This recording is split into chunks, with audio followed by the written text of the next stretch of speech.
स्वागत है आप सभी का समसामयिक घटना चक्र के इस ऑनलाइन प्लेटफॉर्म पर। मोहित आप सभी का हार्दिक स्वागत करता हूं आज अपने इस वीडियो में। आज हम लोग चर्चा करेंगे 19 जून 2026 के महत्वपूर्ण करंट अफेयर, जो विभिन्न पत्र पत्रिकाओं से लिए गए आपके परीक्षा के दृष्टिकोण से important to the point current affair, उन सब पर आज अपने इस क्लास में हम लोग चर्चा करने वाले हैं। यहाँ पर देखा जाए आज की क्लास आपके लिए बेहद महत्वपूर्ण होने वाली है, क्योंकि आज के दिन हम लोगों ने दो दिन के करंट अफेयर को एक साथ कंपाइल किया है। और अभी थोड़ी देर पहले आपने देखा 18 जून का जो करंट अफेयर था उसको हमने कवर किया था। इस वीडियो में हम लोग 19 जून 2026 के महत्वपूर्ण करंट अफेयर पर चर्चा करेंगे। सबसे पहले देखते हैं भारतवंशी चिकित्सक डॉक्टर परवीन कुमार को, ठीक है, grand Cross of the year सम्मान से सम्मानित किया गया है। तो याद रखिएगा, बेहद महत्वपूर्ण सवाल है, इंपॉर्टेंट है आपके लिए। यहाँ पर देखा जाए ब्रिटेन के महाराज किंग चार्ल्स तृतीय के द्वारा, ठीक है, किंग चार्ल्स तृतीय के द्वारा अपने जन्मदिन के अवसर पर भारतीय मूल के चिकित्सक डॉक्टर परवीन कुमार को प्रतिष्ठित grand Cross of the year सम्मान से सम्मानित किया गया। यहाँ पर देखा जाए तो यह सम्मान वैश्विक चिकित्सा शिक्षा एवं स्वास्थ्य सेवाओं के क्षेत्र में उनके असाधारण योगदान के लिए प्रदान किया गया है, जो ब्रिटेन की प्रमुख शाही सम्मानों में से एक माना जाता है। यानी कि देखा जाए जो grand Cross of the year सम्मान है, ये ब्रिटेन राज परिवार के द्वारा दिया जाने वाला एक प्रतिष्ठित सम्मान है। चलिए देखते हैं। Doctor Parveen Kumar Queen Mary University London तथा Barts and the London School of Medicine and Dentistry में चिकित्सक एवं शिक्षा की एमेरिटा प्रोफेसर हैं। चर्चा करते हैं तो यह सम्मान भारतवंशी विशेषज्ञों की वैश्विक चिकित्सा एवं शैक्षणिक क्षेत्र में बढ़ती प्रतिष्ठा को दर्शाता भी है। आगे चर्चा करें, अगली खबर क्या है। अमेरिका और ईरान के बीच में देखा जाए तो अंतरिम शांति समझौता है वो हस्ताक्षरित हो गया है, ठीक है। 18 जून 2026 को अमेरिकी राष्ट्रपति डोनाल्ड ट्रंप और ईरान के राष्ट्रपति मसूद पेजेस्कियान ने युद्ध समाप्ति के लिए एक अंतरिम समझौता ज्ञापन पर स्वीकृति दी है, जिससे दोनों देशों के बीच में 60 दिनों के लिए संघर्ष विराम लागू हुआ है। यहाँ पर देखा जाए समझौते के तहत शत्रुता समाप्त करने, लेबनान में संघर्ष कम करने तथा हॉर्मुज जलडमरू में वाणिज्यिक नौवहन बहाल करने जैसी प्रावधान सम्मिलित है। इस समझौते का उद्देश्य अस्थायी शांति और परमाणु मुद्दे, ठीक है, परमाणु मुद्दों पर व्यापक वार्ता के लिए अनुकूल वातावरण तैयार करना है। दोनों पक्षों ने निर्धारित अवधि के भीतर अंतिम समझौते के लिए वार्ता जारी रखने पर सहमति व्यक्त की है, जबकि अंतर्राष्ट्रीय समुदाय ने इस पहल की स्वागत भी किया है। अब यहाँ पर देखा जाए जो ईरान अमेरिका के बीच में ये जो समझौता हस्ताक्षरित हुआ है, बेसिकली देखा जाए 14 सूत्री मसौदा है, ठीक है, 14 सूत्री मसौदा है। उस मसौदे के बारे में ये चर्चा करते हैं। देखा जाए तो अमेरिकी मीडिया CNN के अनुसार अमेरिका और ईरान के बीच में प्रस्तावित 14 सूत्री मसौदे ने युद्ध समाप्ति, संप्रभुता का सम्मान, 60 दिनों के भीतर अंतिम समझौते की दिशा में वार्ता जारी रखने जैसे प्रावधान शामिल है। मसौदे में हॉर्मुज जलडमरू में सामान्य समुद्री यातायात बहाल करने, अमेरिकी समुद्री नाकाबंदी हटाने तथा ईरान के पुनर्निर्माण के लिए 300 अरब डॉलर के कोष की व्यवस्था का उल्लेख किया गया। यानी कि देखा जाए अमेरिका के द्वारा जो ईरान का नुकसान किया गया है उसके लिए अमेरिका यहाँ पर 300 अरब डॉलर ईरान को देगा। चर्चा करें तो प्रस्तावित प्रावधानों में ईरान द्वारा परमाणु हथियार न बनाने की प्रतिबद्धता, अमेरिका के द्वारा प्रतिबंधों में राहत देने की दिशा में कार्य करने का उल्लेख भी किया गया है। देखा जाए यह एक मसौदा प्रस्ताव है तथा अंतिम समझौते और संयुक्त राष्ट्र सुरक्षा परिषद की स्वीकृति से संबंधित प्रावधानों पर आगे की वार्ता उपेक्षित है। यानी कि देखा जाए अभी ये एक अंतरिम समझौता है, अंतिम समझौता भी नहीं हुआ है और उम्मीद है कि अंतिम समझौता भी हो जाए जिससे परमानेंट सोल्यूशन निकल सके और शांति बनी रहे। चलिए आगे चर्चा करते हैं। अगली खबर क्या है, मनप्रीत सिंह के बारे में महत्वपूर्ण खबर है। मनप्रीत सिंह सबसे अधिक अंतरराष्ट्रीय मैच खेलने वाले भारतीय हॉकी खिलाड़ी बन गए हैं, ठीक है। देखा जाए तो 17 जून 2026 को भारतीय पुरुष हॉकी टीम के पूर्व कप्तान मनप्रीत सिंह ने नीदरलैंड्स के रॉटरडैम में जर्मनी के विरुद्ध FIH प्रो लीग मुकाबले में अपना 413वां अंतरराष्ट्रीय मुकाबला खेला, ठीक है। देखा जाए तो इसके साथ ही उन्होंने पूर्व कप्तान दिलीप तिर्की का 412 अंतरराष्ट्रीय मैच खेलने का रिकॉर्ड तोड़ दिया है। वर्ष 2019 में मनप्रीत सिंह FIH पुरुष खिलाड़ी ऑफ द ईयर पुरस्कार जीतने वाले पहले भारतीय पुरुष खिलाड़ी बने थे तथा 2021 में उन्हें मेजर ध्यानचंद खेल रत्न पुरस्कार भी सम्मानित किया गया था। उनकी कप्तानी में भारत ने टोक्यो ओलंपिक 2021 में कांस्य पदक जीता तथा एशियाई खेल 2022 में देखा जाए स्वर्ण पदक हासिल किया था, ठीक है। आगे चर्चा करते हैं। नागपुर में एल्यूमिनियम एक्सट्रूजन प्रेस की आधारशिला रखी जाएगी। कहां पर? नागपुर में रखी जाएगी। ये जो एल्यूमिनियम एक्सट्रूजन प्रेस है इसकी स्थापना मतलब इसकी आधारशिला कहां पर रखी जाएगी? नागपुर में। देखा जाए 19 जून 2026 यानी आज के दिन यहां पर देखा जाए रक्षा मंत्री राजनाथ सिंह के द्वारा महाराष्ट्र के नागपुर में यंत्र इंडिया लिमिटेड के ऑर्डिनेंस फैक्ट्री में एल्यूमिनियम एक्सट्रूजन प्रेस परियोजना की आधारशिला रखी गई। यह परियोजना 10,000 टन क्षमता की होगी और भारत की रक्षा एवं एरोस्पेस विनिर्माण क्षेत्र को सुदृढ़ करने में महत्वपूर्ण भूमिका निभाएगी। चर्चा करें तो एल्यूमिनियम एक्सट्रूजन प्रक्रिया के माध्यम से सैन्य वाहन, मिसाइल प्रणाली, विमानन संरचना एवं नौसैनिक प्लेटफॉर्म के लिए हल्के एवं मजबूत स्वदेशी अवयव तैयार किए जाएंगे। यहाँ पर देखा जाए इस परियोजना से रक्षा, मिसाइल, विमानन तथा अंतरिक्ष कार्यक्रमों के लिए आवश्यक एल्यूमिनियम अवयवों का घरेलू उत्पादन बढ़ेगा और आत्मनिर्भर भारत तथा रक्षा आपूर्ति श्रृंखला को मजबूती भी मिलेगी। आगे चर्चा करते हैं। प्री वर्साय 2026 की दुनिया के 7 सबसे खूबसूरत एयरपोर्ट्स की सूची में भारत के 2 एयरपोर्ट शामिल किए गए हैं। यहाँ पर देखा जाए 18 जून 2026 को अंतरराष्ट्रीय डिजाइन पुरस्कार प्री वर्साय 2026 में दुनिया की 7 सबसे खूबसूरत एयरपोर्ट की जो सूची जारी की गई, उसमें भारत के नवी मुंबई अंतरराष्ट्रीय एयरपोर्ट एवं लोकप्रिय गोपीनाथ बारदोलई अंतरराष्ट्रीय हवाई अड्डा जो गुवाहाटी का है उसको सम्मिलित किया गया। ये 2 हवाई अड्डे हैं, एक नवी मुंबई का और दूसरा लोकप्रिय गोपीनाथ बारदोलई इंटरनेशनल एयरपोर्ट जो गुवाहाटी में अवस्थित है। इन दोनों को सम्मिलित किया गया है। देखा जाए तो एयरपोर्ट्स का चयन केवल वास्तुकला के आधार पर नहीं बल्कि नवाचार, यात्री अनुभव, पर्यावरणीय दृष्टिकोण और स्थानीय सांस्कृतिक पहचान को ध्यान में रखकर किया गया है। नवी मुंबई एयरपोर्ट के डिजाइन में कमल से प्रेरित भारतीय वास्तुकला की झलक दिखाई देती है, जबकि गुवाहाटी में टर्मिनल 2 में देखा जाए तो बांस आधारित आंतरिक सज्जा पूर्वोत्तर भारत की सांस्कृतिक विरासत को प्रदर्शित करता है। ठीक है, कुछ इस प्रकार से दिखता है, बांस आधारित आंतरिक सज्जा है एयरपोर्ट की। चर्चा करें तो प्री वर्साय एक अंतरराष्ट्रीय वास्तुकला एवं डिजाइन पुरस्कार है जिसे यूनेस्को के सहयोग से प्रदान किया जाता है और इसमें देखा जाए सस्टेनेबिलिटी और सांस्कृतिक पहचान को विशेष महत्व दिया जाता है। और 2026 के लिए जो दुनिया के 7 सबसे खूबसूरत एयरपोर्ट्स को चयन किया गया उनमें 2 भारतीय एयरपोर्ट शामिल है। दोनों का नाम जरूर याद रखिएगा, आपके एग्जाम के लिए बेहद महत्वपूर्ण है। चलिए आगे देखते हैं। Bharat UK comprehensive economic and trade agreement 15 जुलाई 2026 से लागू होगा।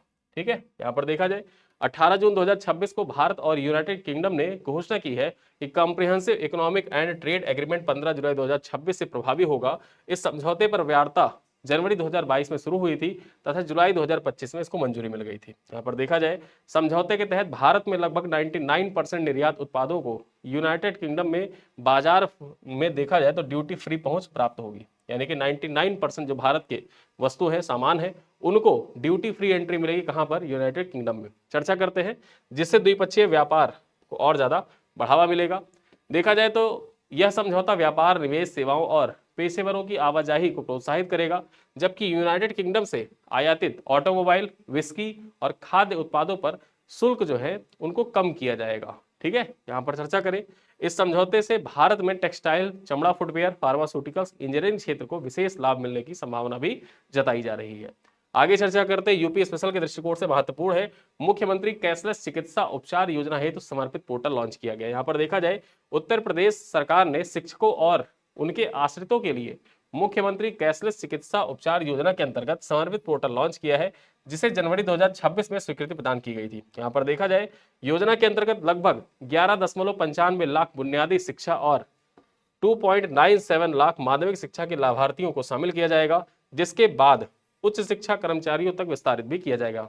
ठीक है, देखा जाए तो लाभार्थी सरकारी तथा पैनल में शामिल निजी अस्पतालों में 5 लाख रुपए तक का कैशलेस उपचार प्राप्त कर सकते हैं। इससे होगा क्या? इसमें देखा जाए तो इसके लिए जो उपचार प्राप्त करना है उसके लिए आधार की ई-KYC अनिवार्य होगी। ठीक है, योजना आयुष्मान भारत के तर्ज पर संचालित होगी और बुनियादी तथा माध्यमिक शिक्षा के लिए इसका वार्षिक परिव्यय लगभग 448 करोड़ रुपए निर्धारित किया गया है।